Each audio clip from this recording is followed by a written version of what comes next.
Hello everyone, welcome to DCAM channel.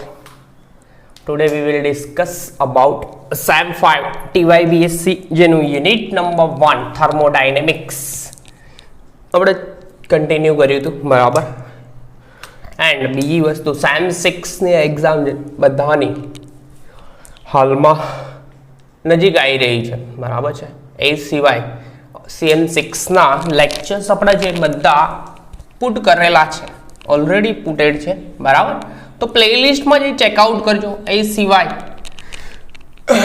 First time अपनी channel पर आया हो तो रेड बटन पर क्लिक करजो बराबर है.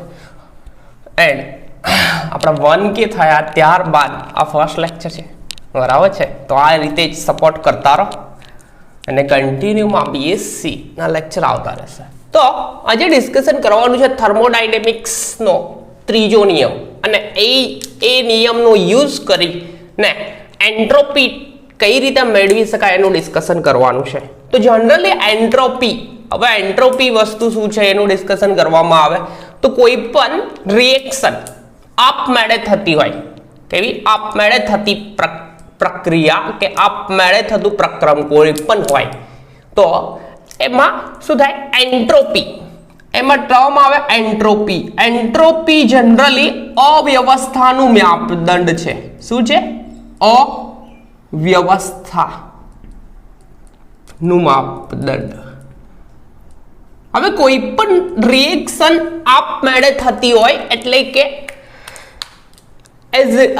જ્યારે પણ આપમેળે કોઈ પણ પ્રક્રિયા પોતાની જાતે જ થતી હોય તેમાં અવ્યવસ્થા ઓલવેઝ વધે. તો આ આપમેળે થતા દરેક પ્રક્રમમાં શું થાય?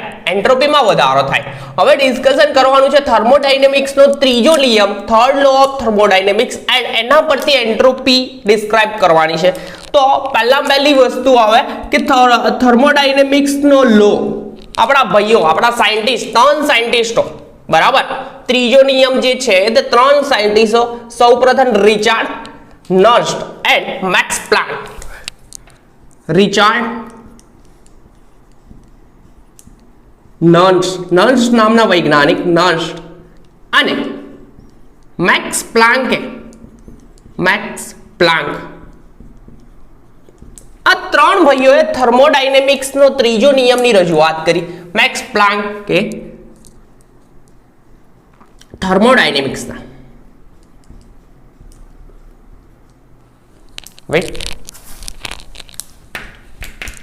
થર્મોડાયનેમિક્સના ત્રીજા નિયમની રજૂઆત કરી.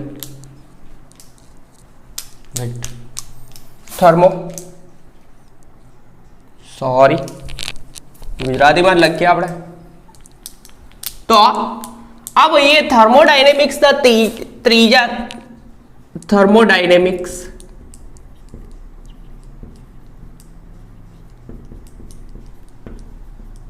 ના ત્રીજો નિયમ ની રજૂઆત કરી.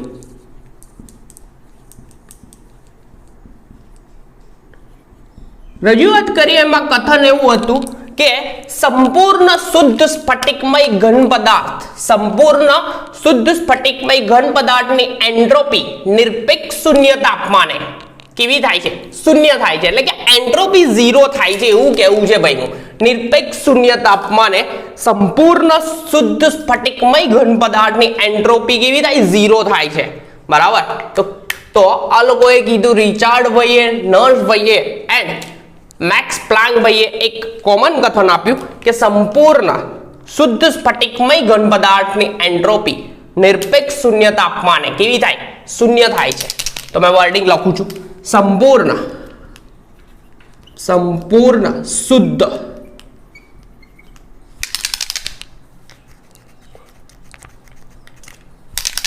સ્ફટિકમય ઘન પદાર્થની એન્ટ્રોપી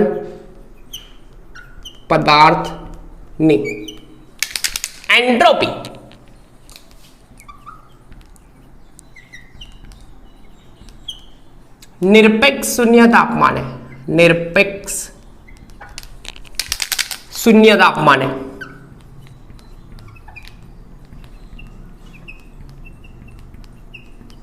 શૂન્ય થાય છે. કેવી થાય છે? શૂન્ય થાય છે, એટલે કે ઝીરો થાય છે. આ ભાઈઓનું કથન સંપૂર્ણ શુદ્ધ સ્ફટિકમય ઘન પદાર્થ હોય તો આ ઘન પદાર્થની એન્ટ્રોપી નિરપેક્ષ શૂન્ય તાપમાને કેવી થાય છે? ઝીરો થાય છે. ત્યારબાદ લેવિસ એન્ડ રેન્ડાલ નામના વૈજ્ઞાનિકે આ જ કથન કંઈક જુદી રીતે આપ્યું. જુદી રીતે એવું આપ્યું કે આ ભાઈઓએ એવું કીધું, કોણ હતા? રેન્ડાલ એન્ડ લેવિસ, બરાબર. ત્યારબાદ લેવિસ અને બીજા ભાઈ હતા આપણા રેન્ડાલ, વેઇટ, અને રેન્ડાલ. આ ભાઈઓએ આ જ કથન કંઈક જુદી રીતે આપ્યું. કઈ રીતે આપ્યું? કે એ લોકોએ એવું કીધું કે દરેક ઘન પદાર્થ એક ચોક્કસ એન્ટ્રોપી ધરાવે, દરેક ઘન પદાર્થ એક ચોક્કસ એન્ટ્રોપી ધરાવે, પરંતુ નિરપેક્ષ શૂન્ય તાપમાન તરફ જાય, એટલે કે ઝીરો, નિરપેક્ષ શૂન્ય તાપમાન તરફ જતા આ મૂલ્ય ઝીરો, શૂન્ય થવા જાય છે. એટલે કે એક્ઝેક્ટ ઝીરો થાય છે એવું કથન ના આપ્યું. શું આપ્યું? દરેક ઘન પદાર્થ એક ચોક્કસ એન્ટ્રોપી ધરાવે છે, અને બીજું પછી કીધું પરંતુ નિરપેક્ષ શૂન્ય તાપમાન તરફ જતા આ કોના તરફ? ઝીરો તરફ જવા જાય છે એવું કીધું. તો આ કથન બી લખીએ, બરાબર. તો ઉષ્માગતિશાસ્ત્રનો ત્રીજો નિયમ બે જુદી રીતે રજૂઆત કરી, બરાબર. રેન્ડાલ ભાઈએ કીધો કે થર્ડ લો કે દરેક ઘન પદાર્થ ચોક્કસ ધન એન્ટ્રોપી ધરાવે છે. કેવી? ધન એન્ટ્રોપી ધરાવે છે. દરેક ઘન પદાર્થ એક ચોક્કસ ધન એન્ટ્રોપી ધરાવે, એટલે કે પોઝિટિવ એન્ટ્રોપી ધરાવે છે. કોઈ પણ રિએક્શન થતી હોય, સપોઝ બે ગેસ છે, બરાબર, બે બોટલમાં રાખેલા, એકમાં હાઇડ્રોજન વાયુ, એકમાં નાઇટ્રોજન વાયુ, બે ભેગા કરવામાં આવે તો બંનેના પાર્ટિકલ જ્યારે ભેગા થાય, આપમેળે જ ભેગા થવાના, તો આપમેળે જ થાય તો શું થાય? એન્ટ્રોપીમાં વધારો થાય, બરાબર. તો કોઈ પણ ઘન પદાર્થ હોય તે પણ એન્ટ્રોપી, ચોક્કસ એન્ટ્રોપી ધરાવે જ છે, બરાબર. એટલે કે અવ્યવસ્થા તો હોવાની, બરાબર. તો આ અવ્યવસ્થા તો ધરાવે છે, પરંતુ નિરપેક્ષ શૂન્ય તાપમાન, એટલે કે જેમ જેમ ટેમ્પરેચરમાં ઘટાડો કરવામાં આવે તો આ લોકો જે અંદર રહેલા કણો, જે પાર્ટિકલ, એ વ્યવસ્થિત વેલ અરેન્જ થતા જાય, બરાબર. પરંતુ નિરપેક્ષ શૂન્ય તાપમાન તરફ જતા એન્ટ્રોપી, એક સેકન્ડ, નિરપેક્ષ શૂન્ય તાપમાન તરફ જતા એન્ટ્રોપીનું મૂલ્ય શૂન્ય થવા જાય છે,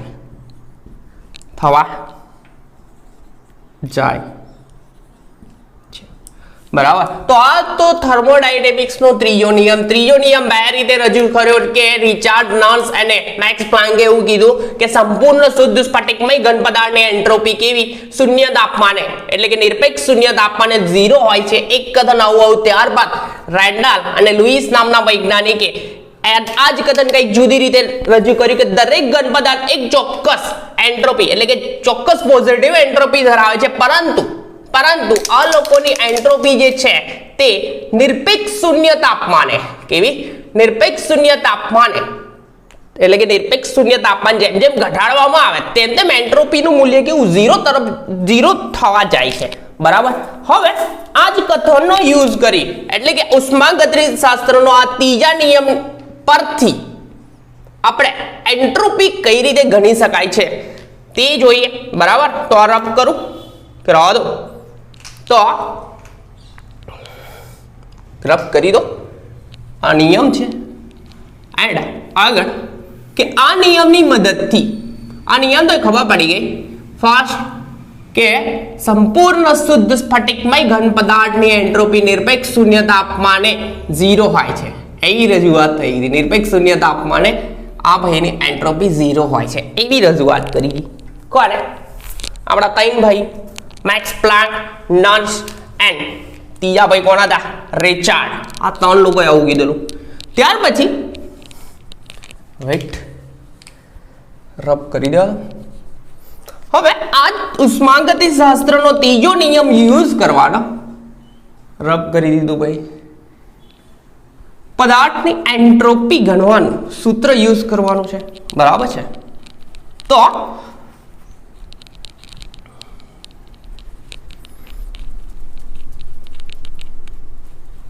વેઇટ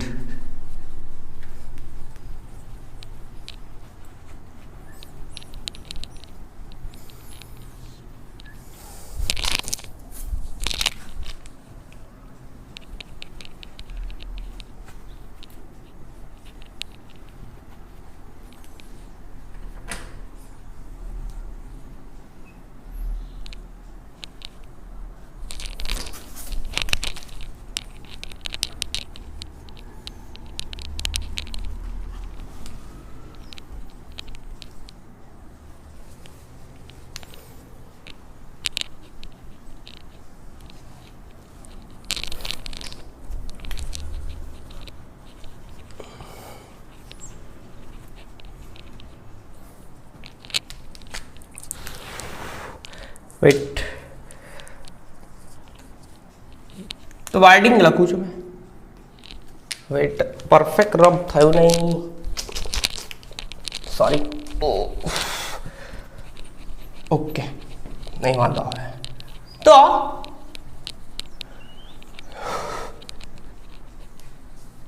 આગળ જઈએ આપણે કે ઉષ્માગતિ શાસ્ત્રના ત્રીજા નિયમની મદદથી ઉષ્માગતિશાસ્ત્રના ત્રીજા નિયમની મદદથી એટલે કે થર્મોડાયનેમિક્સ કહે ઉષ્માગતિશાસ્ત્ર ના ત્રીજા નિયમની મદદથી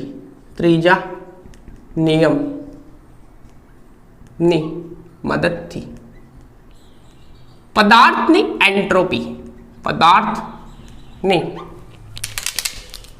એન્ટ્રોપી શોધી શકાય છે. બરાબર છે? તો કઈ રીતે શોધાય તે જોઈશું.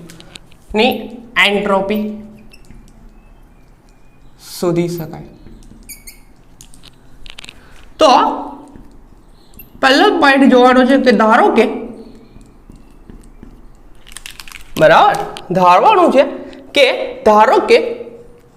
નિરપેક્ષ એક સેકન્ડ. હા ભાઈ પરફેક્ટ રફ થઈ જવા દો. એક સેકન્ડ. ધારો કે નિયત તાપમાને એટલે કે અચળ તાપમાનની વાત છે. બરાબર? ધારો કે નિયત તાપમાને વેઇટ હા ધારો કે નિયત તાપમાને એટલે કે અચળ તાપમાનની વાત છે. એન્ટ્રોપીમાં થતો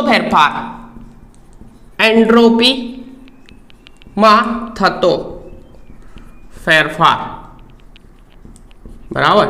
ફેરફાર equal to ds equal two ds જેટલો ફેરફાર થાય છે dqp અપન dt. એન્ટ્રોપીમાં થતો ફેરફાર નિયત તાપમાને એન્ટ્રોપીમાં થતો ફેરફાર dqp અપન dt. ઇક્વેશન નંબર અને મેં 1 આપું. બરાબર? હવે અહીંયા dqp ની જગ્યાએ આપણે cp અપન dp આ સૂત્ર ઓલરેડી ફાઇન્ડ આઉટ કરેલું છે, પરંતુ નિયત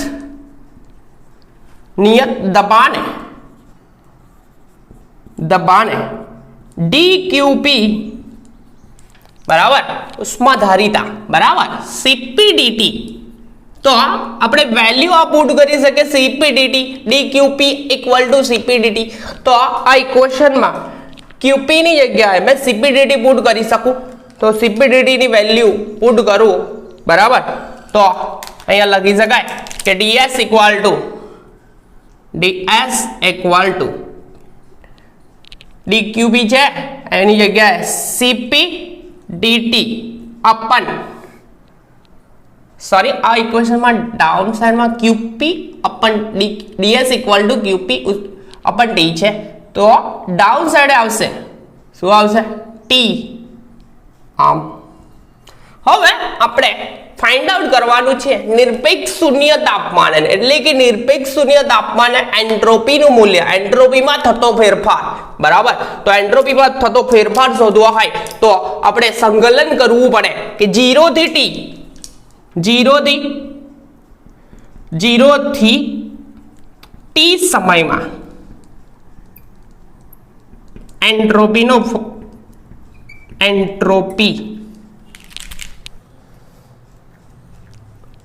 માં થતો ફેરફાર, બરાબર, માં થતો ફેરફાર. તો આ ભાઈ ફેરફાર શોધવાનો છે. તો ફેરફાર ઇક્વલ એટલે કે થશે કેવું કે 0 ટુ ટી, બરાબર, સમયગાળો ds એન્ટ્રોપીમાં થતો ફેરફાર.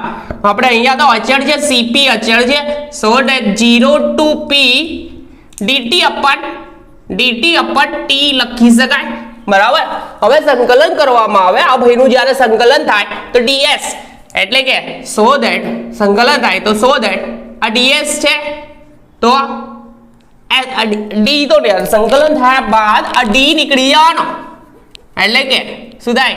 st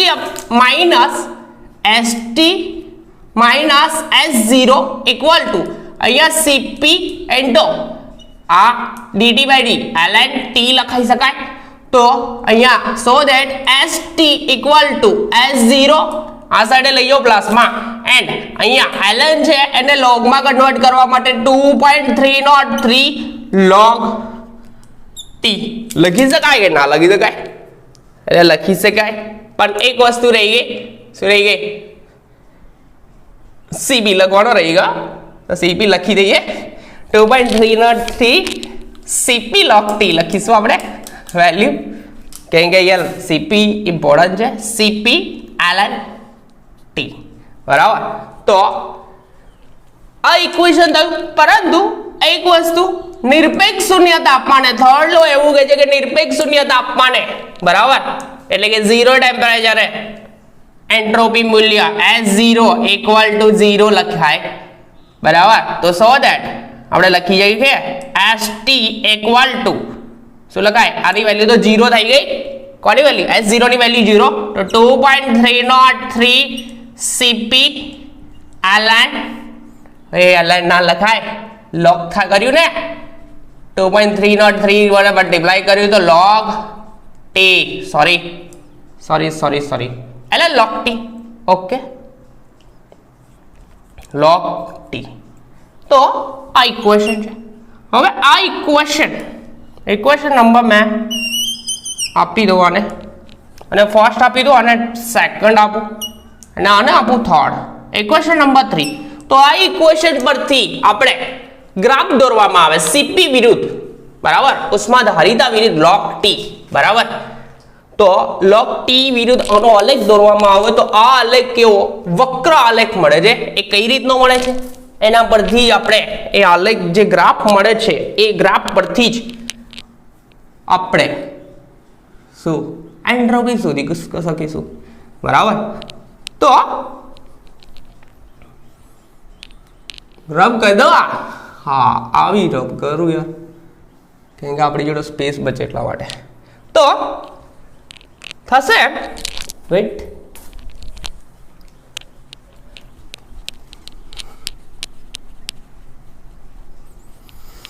ગ્રાફ દોરવાનો છે cp વિરુદ્ધ log t નો આલેખ. તો એ ગ્રાફ જ્યારે દોરવામાં આવે છે ત્યારે આ ગ્રાફ કેવો? વક્ર ગ્રાફ મળે છે, વક્ર ગ્રાફ મળે જેનું ક્ષેત્રફળ, બરાબર, ક્ષેત્રફળ પરથી આપણે પદાર્થની એન્ટ્રોપીનો ફેરફાર ગણી શકીએ છીએ, બરાબર. તો એ એન્ટ્રોપીનો ફેરફાર પણ ગણી શકાય છે. તો આ ઇક્વેશન પરથી આપણે એક ગ્રાફ લઈશું. વેઇટ, એકદમ ઈઝી થિયરી છે, કશું છે નહીં, ખાલી ગ્રાફ પુટ કરીશું. તો આ ગ્રાફ કંઈક આવો છે, જોઈ લો, બરાબર છે. વેઇટ, આપણે કલર બદલીએ, પર્પલ લઈ લઈએ. તો ગ્રાફ છે cp વિરુદ્ધ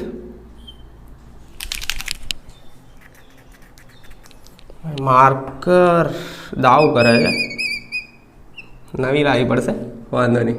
ચાલો, log t નો આલેખ બરાબર છે. તો આ ગ્રાફ કંઈક આવો હશે. તો આ ગ્રાફ વક્ર આલેખ મળે છે. કેવો? વક્ર.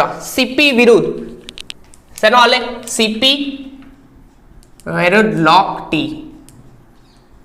તો આ ગ્રાફ કંઈક આવો મળશે. અહીંયા સુધીનો પોઈન્ટ ક્લિયર. આ વક્ર, હજી ડોટેડ લાઈન થી પછી બીજો વક્ર, બરાબર. તો આ પોઈન્ટ છે A, આ પોઈન્ટ છે B, આ છે C એન્ડ આ છે D, બરાબર. તો આ વક્ર ગ્રાફ મળે છે એન્ડ આ ABC આ વક્ર છે, બરાબર. એના દ્વારા રોકાયેલું ક્ષેત્રફળ એન્ડ આ log t, એના પરથી આપણે એન્ટ્રોપીનો ફેરફાર ગણી શકીએ છીએ. તો અહીંયા લખી શકાય કે ABC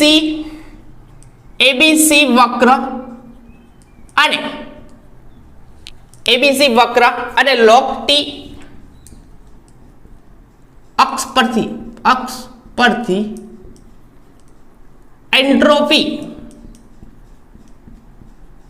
એન્ટ્રોપીનું મૂલ્ય શોધી શકાય.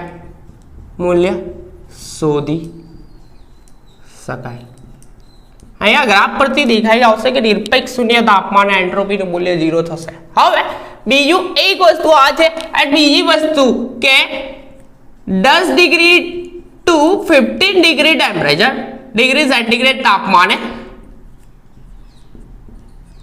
એટલે કે આટલા નીચા તાપમાને એન્ટ્રોપીનું મૂલ્ય શોધવા માટે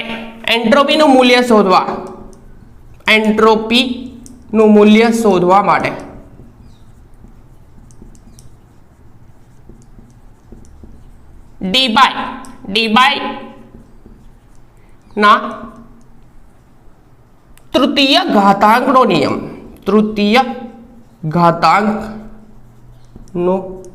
નિયમ વપરાય છે. હવે ડી બાય નો તૃતીય ઘાતાંકનો નિયમ કેવો છે તે કે આ નિયમ એવું કહે છે સીપી, બરાબર, ઉષ્માધારિતા સીપી. આ નિયમ છે CP equal to AT cube. Equation number આપો આ ભાઈને 4. CP equal to AT cube આ નિયમ આવો કંઈક છે.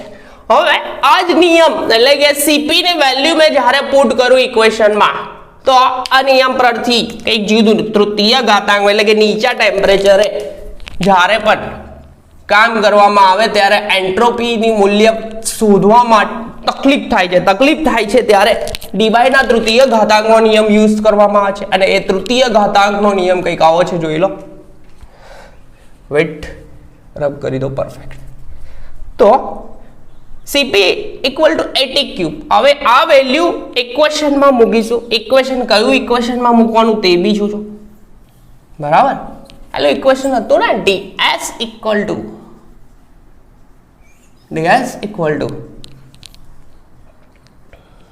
વેઇટ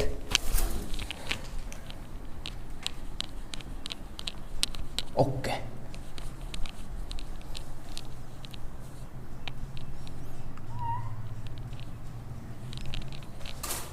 ઇક્વેશન હતું આપણે જોડે ds equal to cp into dt upon t, આવું કંઈક હતું, બરાબર. બધી વેલ્યુઓ પુટ કરી દીધી તે વખતે.